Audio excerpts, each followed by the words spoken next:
Hey, everybody, this is Steve Tarter. Another edition of Tarter Sauce here at the palatial Peoria Journal-Star. I haven't said palatial in a while. Peoria Journal-Star building in Peoria, Illinois. Because we have people listening that don't know, who is this guy and where are you from? Well, Peoria, Illinois, Middle America, folks. And with me today, Katie Kim. Katie, thank you for coming on. People don't know, you developed like half of Peoria, right? Half of Peoria and Peoria Heights. No. And various. No, a developer is I cover certain things in the paper, so we cross paths all the time. Warehouse District. Scott Hilliard on our staff talks to you about Peoria Heights. You've got stuff going on elsewhere. How did you get into this? Let's make this a question. What is a developer? I like the first question better, actually. That's easier for me. How did I get into this? Oh, yeah. Well, that's good. Let's start with that one. That's good. So I always tell people I was a victim of child labor law, actually, is how I got into it. I was born into it. So my grandfather, Thomas E. Horan, actually grew up serial entrepreneurial. He had a trucking company when he was in high school. I was going to say, that name's familiar for people in Peoria. Absolutely. And so he was building houses and was doing a house on the side just for himself. And then, interestingly enough, his boss came to him one day and said, wow, imagine how much you could do if you work for yourself. So next day he came in and he quit. And he started Horan and Company. And that led to being a multi-million-dollar development real estate construction company, and his brainchild was Pioneer Industrial Park and did Tanglewood, fairly Duran big Manor, undertaking, Duran Hills, yeah, and then my mother obviously grew up in the family business as well. She learned how to draft, and again, she was a victim of child labor law as well. If you can You're walk, getting a lot out of your system here. All these pent-up thoughts here. But, growing up in that household, I mean, on the weekends, I would go to, basketball or volleyball practice, and then I'd be scraping, carpet mastic off the floors to get them back to hardwood or knocking down walls. And so I really grew up seeing how things could be renovated and changed and enhanced within the community. And that was really where I fell in love with renovation and actually with real estate, because I'd be with my mom on real estate showings on the weekends. And so eventually she took the construction company, and I graduated. I moved away. Never thought I'd come back to Peoria. Actually, got my computer science degree. No, and then that was wise. Yeah. I hear they're going to make something out of these computers one day. One day they will. Yeah. And then I did consulting work for a company called Accenture. And the quickest I can say without putting anybody to sleep is I'd work with technology 3 to 5 years to market and find profitable business solutions for companies. And so I loved doing that. It was great to go into businesses and see how you can make them more profitable and enhance their business and solve problems. And I loved it, but I traveled all the time. Right. I worked in China and London and Amsterdam, so I got great experience. And as one of my fellow Accenturites actually said to me, it was the best 14 years of experience in 7 in my entire life. And worked for a startup, and then basically parents said, hey, do you want to come back and take over the family business? And my husband and I had a heart-to-heart and made the decision to move back. And so we worked for the construction company for about 6 years, and then decided that really wanted to relaunch the Kim Group. So we had started the Kim Group in Chicago doing real estate just for us, for our investment purposes. And when we moved back down here, we kept doing real estate here and started taking some of the family listings and some of clients. And then we added property management. And then roughly 3 years ago, I told my parents we weren't going to buy, was 4 because I gave her a 1-year notice, but that we weren't going to buy the construction company, and we wanted to relaunch the Kim Group. So we could start more the professional services side, so we can help do development and do development for fees, so we could be a development consultant for people. Now, for people who don't know, and we don't need to get into everything that might confuse folks, but the warehouse district, let's just start with that one, because that's relatively new. I mean, it's actually been active for a fairly long time. The preliminary work was done, setting everything in motion. I mean, I think a lot of people, and again, I say a lot of people, I guess you have to have the perspective of somebody who's lived here for a while, like me, but you heard about the warehouse district. You knew they were doing things to set up the warehouse district, but it seemed like nothing was going on. Just stayed there until the point that, the public is so impatient, and media, and, like, well, warehouse, we keep hearing it. And then it sort of turned. And what take us through that? That period of time, why did it take so long? Or did it take that long? Well, I think in your mind. I always want things to happen faster than they do, right? So we're an instant gratification society, right? We turn the TV on, it's on, and so we think development should happen that same way, and it does not. No. Not at all. And I think what you saw is when that warehouse district really got defined in terms of like, this is a strategic area, the economy really took a dive. Right. And so what the city did was, partner with our legislators and get the Tiger grant to do the infrastructure down on the warehouse district. Which is the roads, the sidewalks, and all that stuff that people don't know. Yep. Yeah, and that was really a key strategic move because if you look at other areas, so for example, up in Chicago on the West Loop, where you have, I call Johnny's Ice House, that's where I spent a lot of my time when I was up in Chicago. Going there, they did the street infrastructure first before any of the buildings happen. And what you do is you give people, you show them where it's going to go. You show them where that growth is. And I believe that that's what the city was doing was because if you look now at the West Loop, it's booming. I mean, and it's a key area.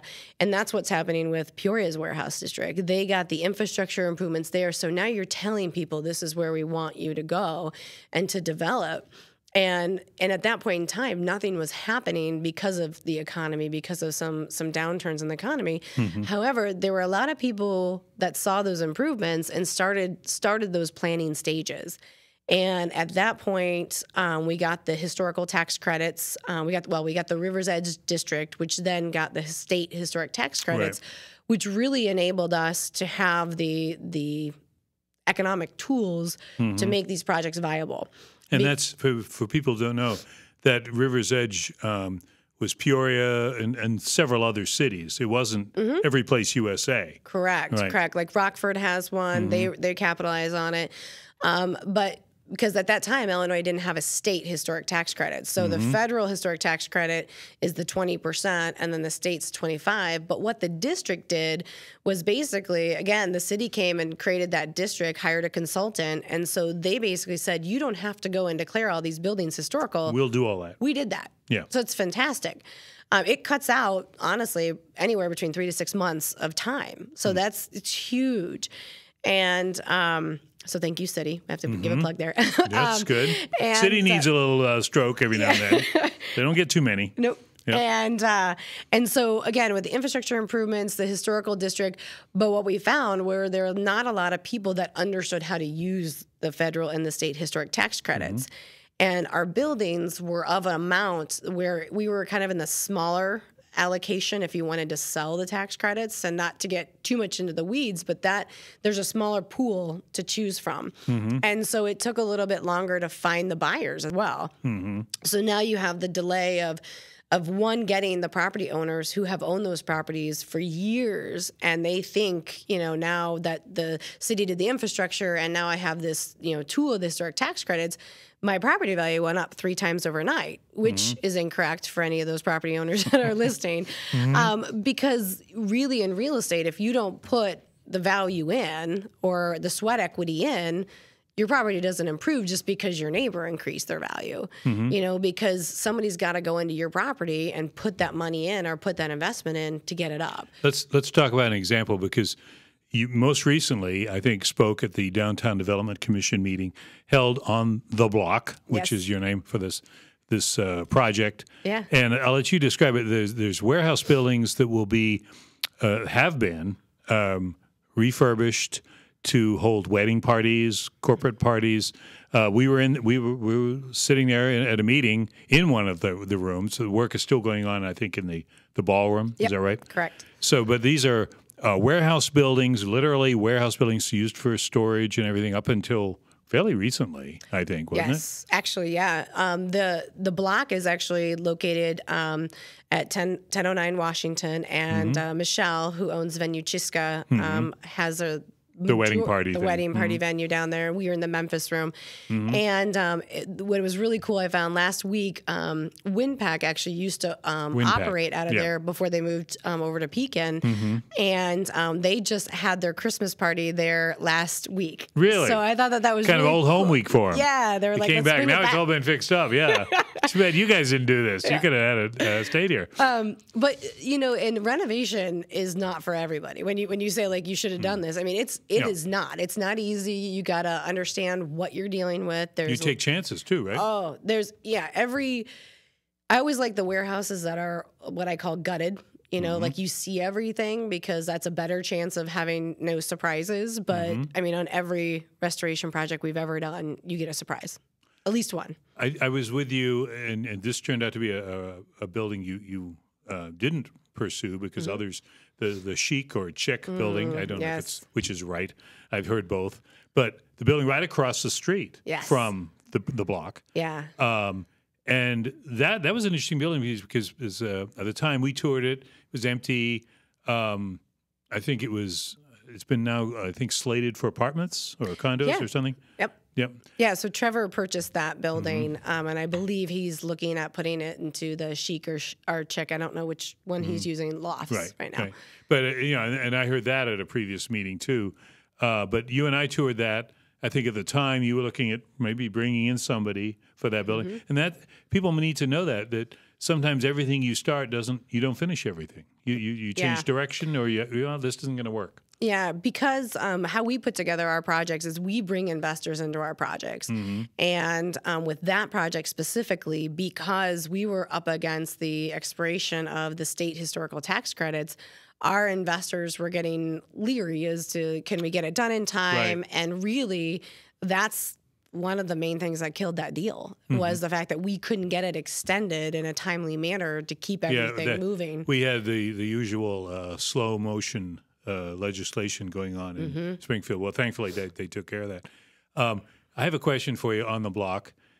What is this axe throwing thing? Because you brought that up. For people who don't know what we're talking about here, you got a place coming up. Gone Axe Throwing is the name of it. It was approved by the city council, although there were questions about it. Yes. Some of the members of the council did say, well, wait now, we're serving liquor and they're throwing axes, so... What could go wrong? What could go wrong here? This sounds like made to order. Is this a trend that you know about? It is a trend. Actually, I saw it when I was up in Chicago at like Diversey and Clark. There's a mall there, and they actually had it in the basement, and it was fascinating. And it was corporate events and like team building where they go, and they're not big, huge axes. They're little axes, and they have what's called like a lane coach. And in there. And so that coach basically walks them through how to throw it and how to, proper form and everything. Is it like darts? Similar. Okay. And you have like a safety lane. I mean, there's like a safety zone, then there's the throw zone, then there's a throw lane.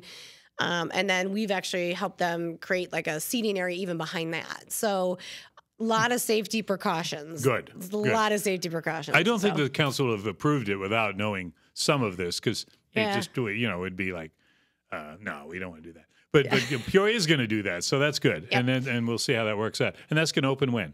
They're going to open in March. Okay. And they actually have a couple more tiers to their business as well. So they're going to eventually expand and have a laser tag area in there as well. And then they're going to also have some escape rooms in there. So that's all part of something else I was going to ask you about, and that's now we're seeing things to do coming along. And obviously that's you need an endless supply of things because I think a story is going to run in our paper tomorrow about how do you get people to come downtown in the winter? Because downtown Peoria can be a tough sell. Some just I don't go downtown, whatever the reason. But in the winter, you don't have the riverfront events for the most part. You don't have food carts. So how do you do it? And we found things. There's museum. There's the Caterpillar Center is down there. There's things to do, but we need more things to do. I mean, obviously, people would say, "Oh, Peoria doesn't have what such and such has," and that's changing though. Absolutely. And you're going to see a lot more things coming online. So you have the Ascent, the rock climbing gym that's not even a block away from the block. And then even Michelle's looking at doing some events inside her space. So, to have inside mid-year markets or different events that are inside and getting people to come downtown. And it's that whole experience. And one of the things, and give me the update on this because I know things change as people get into a project, but the outside portion of that is the quarter? It's the quarter. The quarter. So it's similar like the French Quarter. Once you describe that for somebody who might think they drive by it and it's going to be an outside venue where you can do what? Get married, I guess. Yep, you can get married. You can have a corporate event. You can have a birthday party. You can have a band. Lots of events are going to be there. It's really unique because it's on the hill between Adams and Washington. So we're literally digging down into the hill, if you will, to carve it out and make a nice flat space. And interestingly enough, as we were digging, we found a nice hidden room, which, we called the vault. And so we've had to redo the whole entire design to basically keep the room. And it's a beautiful brick arched room, about 10 to 12 foot tall archway. So we're going to keep that and incorporate it in. What was it for? We believe it was for the old boiler room for that building. Ah. Yep. So it's probably pretty solid. Oh, it's very solid. So good, as a storm shelter or something. If something comes up, you just head for the the old boiler room. Yep. Or what are you going to call it? So she's calling that the quarter. The quarter. Still, that's part I don't of the know quarter. if there's So it's a place where it's actually really beautiful. I mean, you could almost go in there and have your nuptials there and have everybody sitting outside, or have it be a nice cigar area over there because it still has an old chimney stack that goes up. Oh, so really? you could have that. I'm interested to see what Michelle does with it. She's very, very creative, and so I know she's got some pretty special things planned for that. Explain that too, because some people might think, okay, you're the developer. She owns Venue Chiska, right? And that's the buildings that she has that are part of the block. Yes. Now, the block consists of other things, businesses, Casey's business, Casey Baldwin, who does the building partner, right? Yep. So I'm the developer on the project. So I put everything together for financing, vision, getting the investors into the deal, overseeing the construction process in terms of making sure we're on track and finances. And then Casey's actually the builder for the project. So he manages all the subs and contractors. And then we also do the real estate and the property management on the project. So we also work with, Michelle and other tenants to negotiate the leases and get them into the space. And I think you said at the meeting, the downtown development meeting, 75 to 80% rented of that whole block. Of the phase we're on right now? Of the phase. Yes, and then we are working to confirm our Building 1 tenants, which right now, if everybody signs, knock on wood, if everybody signs their lease that has an LOI will be it. It's wood. Okay. Sorry, we're going That's right. The 75 to 80% of the whole complex, which is amazing. And I think is really a testament to people want to be in the warehouse district. They want that experience to come down and have their business there. One of the things that we hear about, I think, and it's going on and on, is Peoria, people don't walk in Peoria. Walkability, I've heard this at different things. People want to have parking right there. They want to because they're used to that. They're used to a very convenient. Well, you said it right from the bat. People want immediate gratification. They want to be right there. And that's not really possible when you get a lot of things going on because they're all occupying the same space.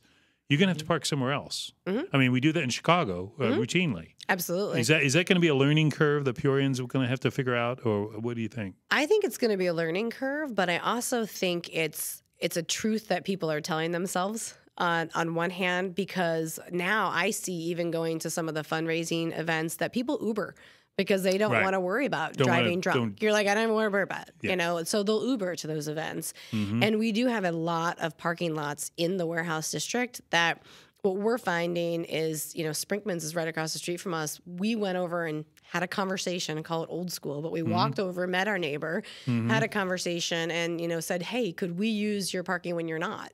and they've been really great. And they said, yeah, as long as we're not here and, don't need it, make sure it's clean, which of course we will. But Right. I think it's working together, because really we either succeed as a warehouse district or people start nitpicking, and then you get the downward spiral, which I don't see happening yet. I'll throw this at you, so you haven't heard this, but you probably heard it on your own. What do you think of Pat Sullivan's idea about trolley? I think that could be good. Because, I mean... When you say Pat Sullivan has a lot of great ideas, and Pat Sullivan has a lot of ideas. So that's why I was like, ooh, okay. You got to wade through them all. Well, Yeah, the Pat. reason I asked is because after that meeting, the downtown development one, we're talking to various people about the downtown thing. And I asked him, I said, so how do you bring people downtown? Well, of course, he didn't answer the question. He immediately went for the elephant in the room, which he said was parking in the warehouse district, because you've got folks, seeing that, oh, okay, there's going to be events here. There's going to be activity here. You said that Michelle's operation could bring as many as 1,000 people at for a weekend. For one weekend. For one night. One night. Yeah. You got a wedding party in one hand and another thing going on somewhere else. So that would indicate right there, wow, you got to deal with those people coming from different places. And his thought was, hey, we got all this parking just a few blocks away. Yeah. Decks and probably street parking as well. Yeah. But, if the weather is bad or whatever it is, how do you bring them? And his thought was some kind of a shuttle that could operate, and it would give an identity to the warehouse district. Now, having worked at GP Transit for 16 years, I immediately glom onto anything involving a shuttle or anything. And of course, we'll talk to the CityLink people separately. But that does strike me as something that maybe in its time will help the warehouse district. Yeah, and I think it goes back to that perception is if you feel you need to drive a car down there, then you're going to have to know. It's similar to if you're driving a car in Chicago. You're going to have to find a place to park, Get figure that out some computer, time. That app that tells you what's available or whatever. Absolutely. But you're going to find that what you see in bigger cities is that more people living downtown, they don't want to bother with it. No, they're going to bicycle somewhere. They're going to walk somewhere. They're going to take the bus. I mean, I think, in Peoria, I can tell you, I've lived here all my life. I've never taken the bus. When I lived in Chicago, I took the bus every day. Right. Every day, and I loved it. So it's that difference in how we perceive how we get from one place to another. And so, we have good, we have a good bus system, we have good bus routes, but it's that perception of how do we use it. So I think some of us developers could start talking to, CityLink and say, hey, is there a way we can get, some kind of program where we can our package or information to give to the tenants that are down there. Right. And for Michelle's place, she's also looking at the hotel shuttles. Right. So whether you come to her event, you stay at the hotel, you shuttle there, you shuttle back. And again, that's a safer environment. Yeah. And it gets people, they don't have to worry about, well, how do I get around your town or whatever it is. Yep. That's good. Well, these are problems that Peoria really hasn't had to worry about too much because the downtown, if we're talking about downtown, and obviously there's many more parts of Peoria, but if you're talking about downtown, it hasn't been all that. I mean, I volunteered for a number of years at the Apollo Theater, and we put on old movies a couple of times a month. And you tell somebody, oh, such and such is playing downtown. And they go, oh, I love that movie. Where is it again? And I tell them, and they go, oh, make a face. And I go, what's with that? And, well, it's downtown. I got to go downtown. Well, you don't realize Saturday, downtown, wide open. No park. You don't have to pay to park, and unless there's July 4th or something like that, it's an opportunity to have the city kind of at your disposal. So people need to be aware of that. Well, and I think that because people haven't come downtown for so long, because there hasn't been a need, right? I mean, a lot of us stay within a couple mile radius of our work and our home. And so if you live out in North Peoria and you work on a near North Peoria location, you don't come down. There's no need to come downtown. But what I think people are missing is that a lot of what I hear is, oh, well, there's nothing to do, or, oh, there's no place to eat. It's like, go down and go to Blue Duck, go to Kelleher's, go to Rhythm Kitchen. I mean, I can keep going on and on. I mean, go check out Running Central downtown. I mean, those people who haven't been downtown in, I'm going to say 10 years, 5 years, they're not going to recognize the place. And in a couple more years, it's going to be even totally changed at that, because you're seeing the riverfront getting more programming, the park districts, putting on the concerts down there with the city, and you're seeing people program experiences. And that's what I really see as a big change in how we're looking at developments, is not just putting a building together, but putting an experience together for them. We're not going to have time to get into all your ventures, but let's just mention another one briefly. The Heights. Peoria Heights is an interesting community. Kind of almost locked into Peoria. I mean, I guess it depends on if you're really sensitive about borders. You would say, no, it's got its own thing. But Peoria Heights, to me, is almost inseparable from Peoria. But it has its own village. It has its own rules. And you've got many things going on in the Heights. Yeah. What can you tell us about the Heights? So tonight we're going in front of the zoning board to get our condo building that we're doing on Samuel Avenue hopefully through and voted on, and then we can get started on construction in the spring. So you see more residential in the Heights, in the what they call the Downtown Heights. Yeah, I see. I mean, we did Trefsker's development. We did the 4,500. There's a huge development right there. Love that building still. And I'm sorry, I'm jumping around here, but Trefsker's is a good example. They've been around forever. Yeah. The bakery's known to everybody that's ever come to Peoria.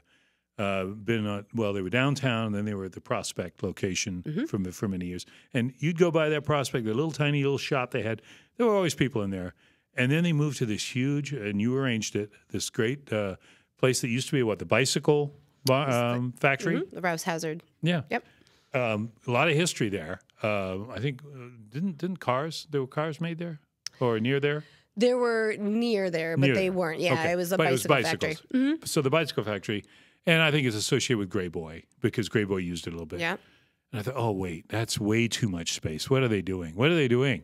And you tell me. They got the bakery on one floor, and then they've got space above it for special events. Yeah, they have a 6,000 square foot event center, the Trailside Event Center. See, I'd be a terrible developer because I'd have said, no, that'll never work. Next.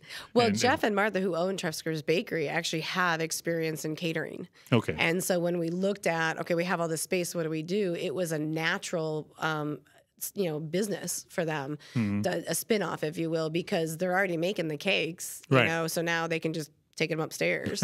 That's handy. That's good. Yeah, I think that's the only restriction in the Trailside Event Center is that you have to have Trefsker's cakes and cookies, which is not a problem. I don't hear anybody complain. No complaints on that one. Well, that's great. But you see more people living in Peoria Heights because right now, obviously, there's homes all around. I know that. Yeah. But apartments and things like that, condos. So what I see is I see a demographic that I call people like myself backers. They've gone out, they've graduated, moved away, come back, and they want to make. How about comebackers? Comebackers, how's that? They want to make a difference in the community. I mean, you have Build Peoria, their crew. I mean, a lot of people in, I would say, your 30s to 50s. I'm going to call these young professionals. And I call them kids. Go ahead.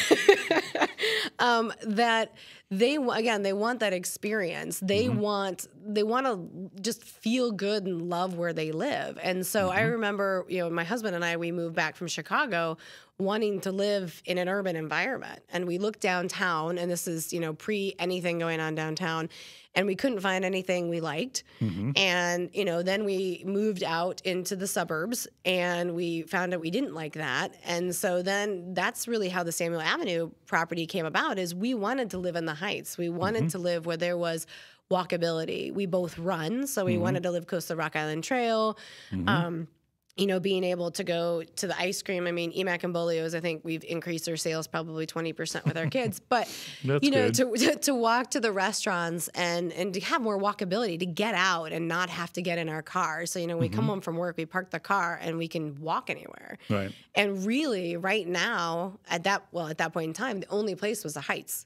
For that walkability, but we couldn't find a house that, had the 3 bedrooms and 2 bath that we wanted. And really, could afford, and then me wanted, I don't want to clean a lot more rooms than I have to. So it was a selfish reason for that. Well, but, that's a good reason. Yeah. And so that's when we looked at really the economics behind the Heights. And a lot of times people think of the Heights as Prospect and or Grandview. Right. And that's not a majority of the Heights. You know, majority of the Heights is, you know, the $30,000 to $60,000 homes. Right. You know, with little houses. I mean, bungalow would be that term where you have one bathroom. A lot of times the bathroom's in the basement, or, you know, it's a tight first floor. And it's just not a desirable, you know, layout at this point in time. Yeah, because I think I was at a county, it's been a couple of years, but I was at a county board meeting where they proposed a plan to help people who want to add on. Home in the Heights. Is that still rolling? I don't know if it got extended or not yet. Because I never heard much more about it. I don't know that it just didn't.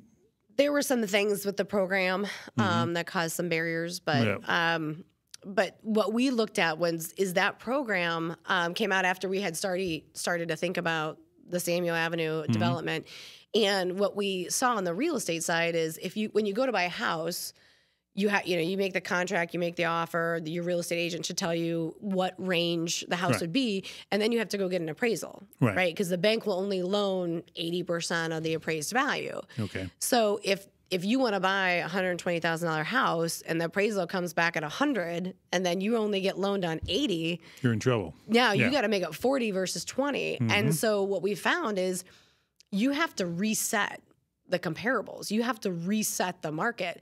And really the way to do that is density. And so that's where we looked at what was the most densely renter-occupied 2 blocks in the Heights, and we landed on Samuel. It was 74% renter-occupied because we thought, you know, investors who have renters in the property are easier to buy than homeowners who would be emotionally attached to the home. And so we looked then at the borders. Prospect's a strong border, Glen's a strong border, you know, Grandview Drive is a strong border. And so we said, okay, this is a great place to reset and then create that ripple effect, because now we're going to be the comparables, you know. And so we reset the market so it can be financed, so people can get loans. And through the process, we had a lot of people through our group say, townhomes are great, but we're getting older.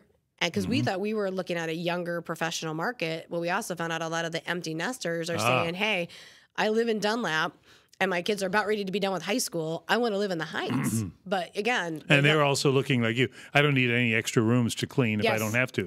I mean, that's not just you. There's other people who think like that. Yes. So that's great. Well, this is all going on. So this is something that you kind of fashioned, as you said, really starting from your own perspective, but expanding it to now you're finding out there's a market there and going from there. Well, good luck on the zoning, because... you never know what's going to happen. So that's we'll have to have us come back and tell us what's next. But okay, we're going to kind of wrap it up here. What's kind of your thought? I'll give you one more thing to shoot at here. Okay. Right now, I detect, and this is just me, there's a negativity in Peoria.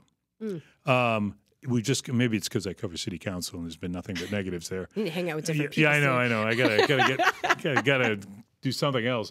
But there's the city is running out of money. That we can't support fire and police and all those arguments that we've been hearing and having to write about. That's not the whole story. Obviously, there's the stories that you've brought up and the warehouse district growth and Heights' growth. How do you get that across to people? Not to be Pollyanna and say, "Hey, there's no bad news." Of course, there's always bad news. But how do you help people assess this area? What thoughts do you have on that? Yeah, so I think I'm usually the person that people call to, and my friends, it's like, hey, I'm down today. I had lunch with somebody else, and they're a Debbie Downer, if you will. And they call you? And they call me. Yeah. It's like, let me get your take. Bring me up here. Bring me up. Come on.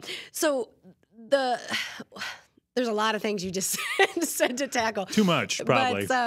But to kind of to chunk it off, if you will, like the city's problems, if you will, with like the shrinking tax base. I mean, that's a problem that other cities are seeing. And I always tell people, like, this is not a Peoria problem. This is a national problem, you know, and you have legislators like Ryan Spain was just in talking to the Peoria Area Association of Realtors saying, you know, we're going to be looking at problems and give us your ideas. You know, Chris Setti with the EDCs sent something out. He's on JP's, one of their transition teams, said, give me ideas.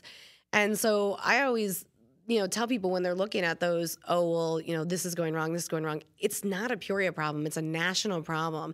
And so I think a lot of times we look at just what's happening local, and it's easy to get so that. Woe is us. Yeah. And to me, you know, I always tell my business clients is like, you know, people either move towards pleasure or away from pain. And so usually they move more away from pain because it's an instant, you know, again, instant gratification. Take your hand away from the flame. Yeah. And so it's easy to say, oh, you know, Illinois is, you know, bah humbug and leave and get out. But you got to look at, there's a lot of great things happening in this city, and there's a lot of great momentum. And I think you're going to hear about some pretty big projects that are going on within the next month that are going to launch that, again, people don't maybe know about yet, that are coming. Oh, a teaser here. Yeah. Okay. We have to leave you with a teaser, see? Big stuff, but wait and come back. Yeah.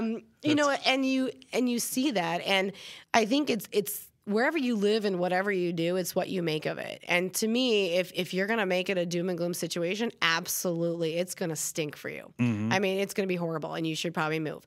But if you want to buy in and you want to improve the community, like, again, I reference Build Peoria because I think they're an amazing group of young professionals that are making a difference and making a change. And they basically are doing, you know, small projects to make a difference. And I think you see people in the community start to say, hey, well, if they can do that, I can do that. And what you're starting to see is more startups. And to me, I think when you look at where you've been or who you are as a city, you have to look at where you've been.